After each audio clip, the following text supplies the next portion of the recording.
여러분은 자식들에게 어떤 스타일의 부모님이신가요?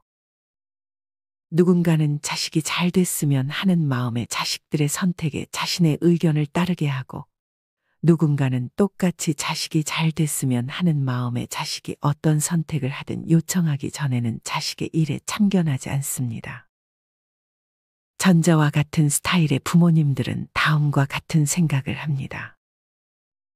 자식을 믿고 싶은데 하는 행동을 보면 도무지 믿음이 안 가요. 반면 후자의 경우는 다음과 같은 생각을 합니다. 저는 30대 두 아들을 두고 있는데 크게 바라는 거 없이 잘 살고 있어요.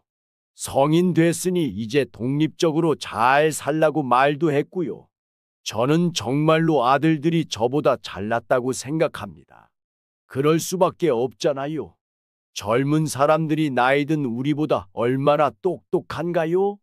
새로운 지식이나 영어나 능력이나 전부 부모 세대인 저보다 잘한다고 생각해요. 그러니 그들을 믿고 맡기면 알아서 더 잘하게 되어 있어요. 정말 이렇게 자식들이 더 잘났다고 생각하는 분들도 있지만, 설령 그렇게 생각하지 않더라도 우리는 자식들 앞에서는 다음과 같은 태도를 보일 필요가 있습니다.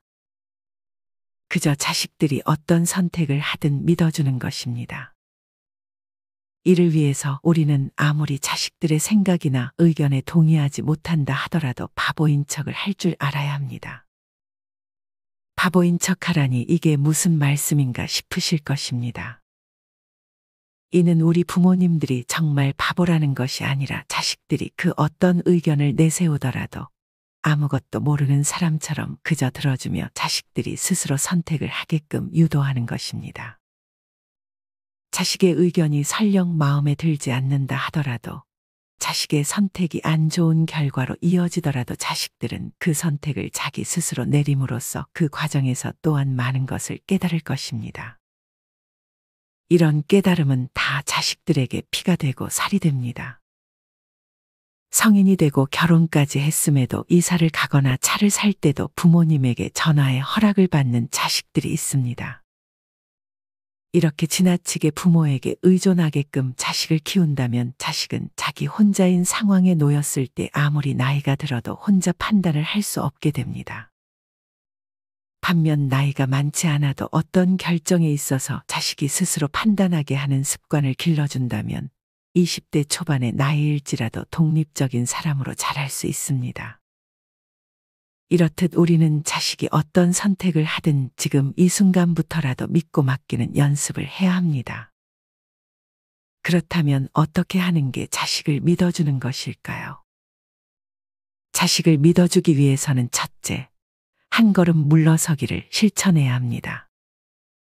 여러분은 헬리콥터 부모라는 말을 들어보셨나요?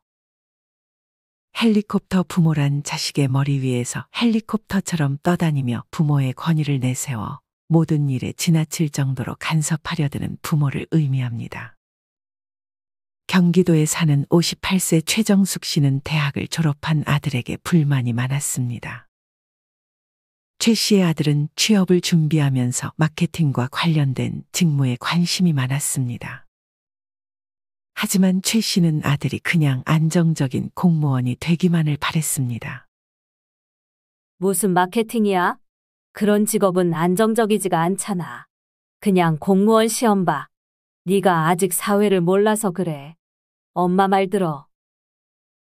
그렇게 최 씨의 아들은 엄마의 강요에 못 이겨 공무원 시험을 준비했지만 관심이 없는 분야라 동기부여가 되지 않았고 자신이 원하는 삶을 선택하지 못했다는 생각에 좌절감을 느꼈습니다. 최 씨의 아들은 그렇게 3년째 공무원 시험 준비를 하다 결국 시험에 합격하지 못했고 공무원이 되기를 포기했습니다. 최 씨의 아들은 엄마 때문에 3년이라는 시간을 잃어버렸다며 엄마를 크게 원망했습니다. 하지만 최 씨의 아들은 이후에도 큰 결정을 할 때마다 번번이 엄마를 찾아갔습니다. 회사를 취직할 때 어떤 회사에 들어가야 하는지, 어떤 여자와 결혼해야 하는지까지 이제 엄마의 허락이 없으면 결정을 하지 못하는 지경에 이르렀습니다. 어느 순간 최 씨의 아들은 혼자서는 아무것도 결정하지 못하는 사람으로 자랐습니다. 최 씨는 아들은 자기가 없으면 아무것도 못한다며 더더욱 아들의 선택에 간섭했습니다. 갈수록 최 씨는 아들을 자기와 동일시하며 아들을 구박했고 아들은 항상 불안한 마음을 지녀야 했습니다. 이처럼 과도한 헬리콥터 부모 성향을 보이는 부모님들은 자녀의 성적이나 결혼식, 심지어 출산 등을 마치 자기 자신과 동일시하는 경향이 있습니다. 게다가 항상 완벽함을 추구하려 들고 무엇이든 잘해야 한다는 생각을 갖는데 이는 당연히 자녀뿐 아니라 부모 자신에게도 불안한 감정을 야기시킵니다. 부모는 이런 불안한 마음으로 인해 자식의 세세한 생활까지도 전부 관리하려 들고 이 과정에서 당연히 자녀의 독립심은 약해질 수밖에 없는 것입니다. 자식들은 부모의 기대치에 부응하고자 하는 과정에서 정신적인 스트레스를 겪고 우울증에 빠지기도 합니다. 하지만 이렇게 자꾸 자신의 의견을 자식이 따르게 강요하면 오히려 역으로 자식들이 더 적극적으로 공격적인 태도로 돌변하거나 반항적인 순종을 하게 됩니다. 여기서 말하는 반항적인 순종이란 자식이 부모가 하지 말라고 한 행동을 하지는 않지만 긍정적으로 더 행동하지도 않는 것을 의미합니다. 이런 상황에서 부모는 자식을 이기려고 하지 말고 한 걸음 물러나는 지혜가 필요합니다. 사실 부모가 자녀보다 더 똑똑하지 않거나 힘이 없어서 물러나는 것이 아닙니다. 그저 부모는 이때 힘을 어떻게 조절해 나가며 긍정적으로 사용할 것인지 자식에게 보여주는 것이 중요한 것입니다. 만약 이렇게 한 걸음 물러서지 않고 매번 자식과 힘겨루기를 한다면 자식들은 나중에는 무의식적으로든 의식적으로든 안갚음하고자 하는 마음이 생기게 될 수밖에 없습니다. 이런 상태가 되면 자식들은 자기가 상처받은 만큼 부모에게 상처를 주게 되고 부모는 또 자녀에게 보복하게 되며 악순환의 고리에 빠지게 될 수 있습니다. 결국 자식은 더 이상 긍정적인 행동을 통해서 인정받지 못한다고 생각하고 희망을 상실한 채 더 이상 잃을 것이 없다고 생각합니다. 이후의 단계에서 자식은 무능력감을 느끼며 자신을 쓸모없는 인간이라 여기게 되고 능동적이지 못한 수동적인 사람이 되어버립니다. 자식이 이렇게 되길 원하지 않는다면 우리는 한 걸음 물러서는 연습을 해야 합니다. 당연한 얘기이지만 자식에게 함부로 하면 안 됩니다. 부모로서 존중받고 싶다면 당연히 자식을 먼저 존중해 주어야 합니다. 숭실사이버대 이호선 교수님의 말에 의하면 부모의 역할은 0에서 1세까지는 보육자, 1에서 3세까지는 양육자, 유치원 시기에는 훈육자, 초등 시기에는 격려자, 청소년기에는 상담자, 성인기에는 동반자, 즉 수평관계가 된다고 합니다. 또한 정신건강의학 최명기 원장님은 내 자식이 잘 되길 바라면 성공하고 잘 되길 바라는 마음을 버리고 한 걸음 물러나며 자식의 인생에 끼어들지 말라고 말했습니다. 자식의 인생에 부모가 방해물로 인지하지 않게 하는 것이 중요하다고 강조했습니다. 또 어떤 분은 살아보니 자식을 존중하면 그 존중이 돌아온다고 직접 경험담을 글로 남겨주기도 하셨습니다. 여러분은 충분히 자식을 존중해주며 한 걸음 물러서는 법을 잘 실천하고 계신가요? 나는 관심이라고 생각해 한 얘기가 자식들에게는 그 관심이 모두 간섭처럼 느껴질 수도 있다는 사실을 항상 기억하시고 한 걸음 물러서는 연습을 한 번씩 해보셨으면 좋겠습니다. 자식을 위해서 지켜야 할 두 번째는 자식에게 돈이 새는 깨진 항아리가 되지 않는 것입니다. 즉 자식들에게 돈줄이 되어서는 안 된다는 의미입니다. 사실 우리나라는 아직도 대학 등록금은 물론 결혼 비용의 집까지 부모님이 지원해주는 경우가 흔합니다. 하지만 안 좋은 것은 이렇게 자식에게 등록금이나 결혼 비용 혹은 집을 해줬으니 자식에게 간섭할 권리가 생겼다고 착각해 집착하게 되는 것입니다. 물론 자식들에게 이 정도는 도와야 한다고 생각하는 부모님들도 계시지만 그렇게 해줄 거면 적어도 해준 이후에 자식들에게 무언가를 바라지는 말아야 합니다. 무언가를 바라게 될 것 같으면 차라리 해주지 않는 편이 더 나을 수 있습니다. 많은 분들이 이제는 아시겠지만 제일 경계해야 할 것 중 하나가 노후 자금으로 자식을 도와주는 것입니다. 60대 퇴직자 김형섭 씨는 노후 자금으로 투자를 해보겠다는 자식에게 자그마치 2억의 돈을 빌려줬습니다. 말이 빌려준 거지 차용증 같은 것을 쓰지도 않았으니 사실상 준 것이나 다름없었습니다.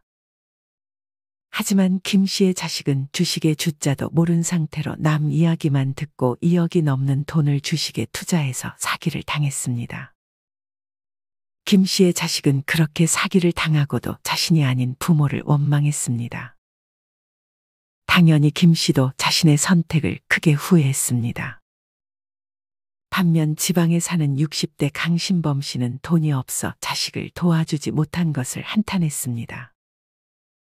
하지만 지나고 보니 강 씨는 오히려 자신이 돈이 없어 도와주지 못했다 보니 자식이 스스로 헤쳐나가더라며 지금 생각하면 돈이 없었던 것이 자녀를 바로 서게 만든 것 같다고 말했습니다. 이렇게 자녀들이 잘 되길 바란다고 해서 돈줄이 돼서는 절대 안 됩니다. 도서 백만장자 불변의 법칙의 내용에 따르면 진짜 부자 부모들마저 자녀를 키울 때 다음과 같은 원칙들을 꼭 지킨다고 합니다. 첫째, 자식들이 성숙하고 엄격하며 어른스러운 생활 습관과 직업을 가지기 전까지는, 즉 스스로 독립적인 인간이 되기 전까지는 부모가 가진 재산에 대해 일절 알아채지 못하게 하는 것입니다. 둘째는 아무리 돈이 많아도 자녀들에게 절제와 근검절약을 가르치고 협상 전략의 일환으로 자녀에게 현금이나 고가의 선물을 주지 않는 것입니다. 그리고 마지막 셋째는 성인 간의 가족 문제에 참견하지 말고 자녀들 각자가 개별 인격체라는 것을 잊지 않는 것입니다. 사실 자식에게 즉각적인 경제적 도움을 준다면 이는 부모님의 만족일 뿐, 자식에게는 별로 도움이 되지 못하는 경우가 많습니다. 그리고 두 번째 원칙에서 알 수 있듯 취직을 하면 차를 사주겠다든지 결혼을 하면 집을 해주겠다든지 하는 등 부모님이 원하는 대로 자식이 따르게 하는 협상 전략의 일환으로 큰 돈을 쓰는 것은 지양해야 합니다. 그리고 마지막 세 번째 원칙에서 알 수 있듯 자식의 문제에 개입하지 말고 앞서 말했던 한 걸음 물러서서 기다려줄 줄 알아야 합니다. 제일 실천하기가 어렵지만 중요한 것이니 항상 기억하셨으면 좋겠습니다.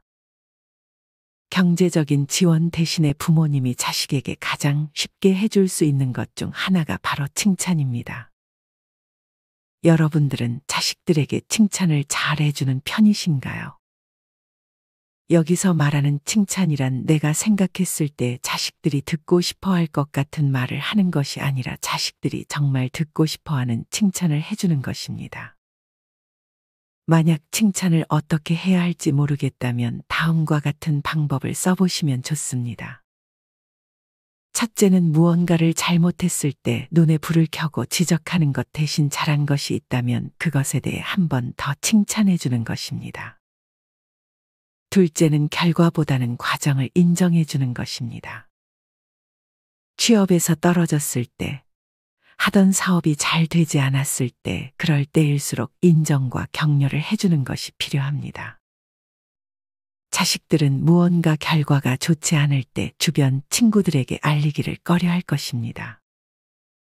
이럴 때일수록 부모님의 칭찬과 인정 한마디가 자식들에게 큰 힘이 될 것입니다. 비록 결과가 좋지 못했더라도 네가 그 과정에서 정말 노력했다는 것을 알아. 이런 말 한마디가 자녀의 자존감을 크게 올려줄 수 있습니다. 세 번째는 그저 잘했다고 말만 하는 것보다 고마움과 반가움 등의 솔직한 감정을 함께 표현하는 것입니다. 집에 자식이 오랜만에 방문하면 잘했다고만 말하는 것이 아니라 네가 와서 얼마나 반가운지 몰라 하고 표현을 해주는 것입니다. 부모가 해줄 수 있는 최고의 칭찬은 자녀의 존재 자체와 자녀의 행동으로 인한 고맙고 기쁜 감정들을 표현하는 것입니다. 만약 위의 방식대로 하는데도 자식들이 별로 좋아하는 것 같지 않다면 자식들에게 직접 어떤 말을 들을 때 기분이 좋냐고 물어보는 것도 좋습니다. 이쁘다는 말을 자주 듣고 싶어 하는 자식도 있을 거고 부지런하다는 말을 듣고 싶어 하는 자식도 있을 것입니다. 이처럼 잘 모르겠으면 자식들에게 직접 물어보고 자식들의 대답을 잘 기억해뒀다가 나중에 한 번씩 자식들이 듣고 싶어 하는 칭찬을 해주면 좋을 것 같습니다. 물론 쓸데없이 오버하는 칭찬도 자식을 망치는 지름길이 될 수 있기 때문에 칭찬을 너무 남발하기보다는 가끔씩 칭찬의 기술을 사용하면 더 좋을 것 같습니다. 자식을 위해서 지켜야 할 세 번째 지혜는 자식 앞에서 어른답게 행동하는 것입니다. 자식들이 다 컸는데도 불구하고 아직까지도 자식 앞에서도 욕이 입에 붙어 있고 남들과 비교하는 부모님들이 계십니다. 우스갯소리로 지금 이 시대에 노인은 있고 어른은 없다는 말이 있습니다. 이는 즉 나이는 들지만 진정한 어른으로 자라는 사람들이 그렇게 많지는 않다는 의미입니다. 하지만 우리는 자식이 다 컸더라도 자식들 앞에서만큼은 어른의 모습을 보여줄 필요가 있습니다. 부모 자식 관계에서 다음과 같은 명언이 있습니다. 당신의 자녀는 당신이 되어갈 것이다. 그러므로 당신은 당신이 원하는 모습이 되어야 한다. 자식들의 앞에서 안 좋은 모습을 보인다면 자식들이 무의식적으로 그 행동을 닮아갈 수 있다는 사실을 꼭 기억해야 합니다. 서울에 사는 38세 이미영 씨는 엄마의 전화가 오면 한숨부터 쉬었습니다. 이 씨의 엄마는 이 씨가 전화를 받으면 첫 마디가 이 씨에 대한 비난으로 시작했습니다. 이 씨를 비롯한 자식들 모두 사회적으로 나름 성공하고 어릴 때 사고 한 번 치지 않았지만 엄마의 눈에는 자식들의 단점만 보이는 것 같았습니다. 이 씨의 엄마는 잘하는 것에 대해 칭찬은 절대로 하지 않고 단점에 대해서만 지적하고 비난했습니다. 반대로 자식들이 엄마의 단점을 한 번 지적하면 난리가 났습니다. 결국 이 씨를 비롯한 자식들은 이 씨의 엄마와 최대한 멀리 떨어져 살았습니다. 이 씨 엄마의 모습은 전혀 성숙하지 못한 어른처럼 보입니다. 이런 사례도 있었습니다. 취업한 딸이 엄마를 데리고 여행을 여러 번 갔습니다. 딸은 엄마에게 물었습니다. 이렇게 돈 벌어서 엄마 데리고 여행 다녀주니 고맙지? 하지만 엄마는 딸에게 네가 당연히 해야지. 네가 그럼 그 정도도 안 하면 되겠냐고 말했고 다시 물어도 고마운 마음은 절대 없다고 답했습니다. 그 이후로 딸은 엄마를 데리고 다시는 여행을 가지 않았습니다. 딸의 물음에 저렇게 답하는 것은 별로 좋은 답은 아니라는 생각이 듭니다. 그렇다면 자식들 앞에서 어떤 점을 주의해서 말을 해야 할까요? 가장 중요한 것은 습관적으로 하소연을 하지 않는 것입니다. 네가 그러면 엄마가 힘들어. 안 그래도 힘든데 너까지 왜 이래? 내가 널 어떻게 키웠는데 와 같은 하소연을 하는 부모님들이 있습니다. 하지만 이런 말을 듣고 자란 자식들은 결국 부모화가 된다고 합니다. 부모화라는 것은 부모와 자식의 역할이 뒤바뀌어서 오히려 자식이 부모를 위로하는 상태를 의미합니다. 하소연을 하는 것은 별로 좋지는 않지만 누군가에게 하소연을 하고 싶다면 자식들이 아닌 친구나 지인에게 하는 것이 좋습니다. 물론 하소연도 너무 남발하면 친구와 지인도 별로 좋아하지는 않을 것입니다. 자식에게 하소연을 하는 것은 부모로서 하지 말아야 할 대표적인 행동 중 하나입니다. 앞서 자식들이 듣고 싶어하는 칭찬을 해주는 것이 중요하다고 했는데 이에 못지않게 중요한 것이 자식들이 상처받는 말을 하지 않는 것입니다. 이것도 마찬가지로 자식들에게 혹시 내가 한 말 중에 너에게 상처가 되는 말이 있니? 라고 물을 수 있어야 합니다. 정리하면 자식들 앞에서 욕을 하거나 습관적으로 하소연을 하는 등의 행동은 피하고 자식들 앞에서 어른스럽게 행동하는 모습을 보여주는 것 자체만으로 자식들이 잘 되는데 큰 도움이 될 것입니다. 자식에게 한 걸음 물러서기 위해 할 수 있는 마지막 네 번째는 우리 부모님 자신의 인생을 사는 것입니다. 이 말은 아마 질리도록 들어보셨을 것입니다. 하지만 그만큼 중요하기 때문에 많은 전문가 분들이 이런 말씀을 하시는 것 같습니다. 사실 60대 이후가 되면 가장 활발하게 자기에게 투자하고 버킷리스트를 실행하기 정말 좋은 나이인 것 같습니다. 물론 어느 정도의 돈과 건강이 기본 전제가 되는 것은 사실입니다. 하지만 돈이 없더라도 할 수 있는 것은 꽤나 많습니다. 도서관에서 책을 무료로 볼 수 있고 무료 지하철을 이용해 근교 여행을 가는 것은 전혀 돈이 들지 않고도 할 수 있는 일입니다. 그리고 이제는 자식들에게 돈을 물려줘 봐야 자식들 싸움의 온상이 될 확률이 높습니다.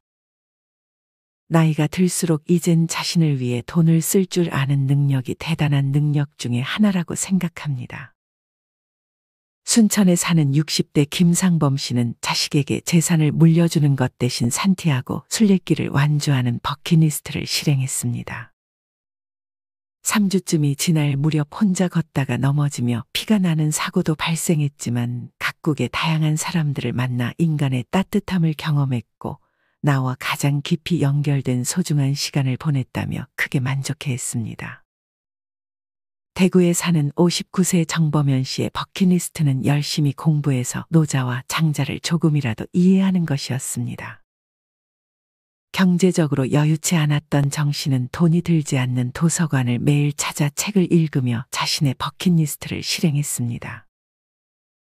이처럼 돈이 있으면 그 돈을 자신에게 투자하면 되는 것이고 여유가 없다면 돈이 들지 않는 것 중 자신이 하고 싶었던 것을 하며 우리 자신의 인생을 살면 됩니다. 여러분의 버킷리스트는 무엇인가요? 그중 내가 지금 할 수 있는 것 하나만 정해서 바로 실천해 보는 것은 어떨까요? 오늘은 이렇게 부모-자식 관계를 주제로 영상을 만들어 봤습니다. 저는 자식을 사랑은 하되 믿어주고 간섭하지 말고 독립된 인격체로 대해주어야 하며 자식의 성공보다는 좋아하는 일하면서 행복하기만을 빌어주며 응원하는 부모님이 좋은 부모님이 아닐까 하고 조심스레 생각해 봅니다. 그리고 자식들에게 존경까진 바라지 않지만 창피하고 부끄러운 부모는 되지 않는 것이 바람이기도 합니다. 여러분은 자식들에게 어떤 부모님으로 기억되고 싶으신가요? 여러분의 다양한 생각들을 댓글로 남겨주세요. 이상으로 오늘의 영상을 마치겠습니다. 우리 모든 구독자분들의 행복한 여생을 응원합니다. 다음에 더 좋은 내용으로 찾아뵙겠습니다. 감사합니다.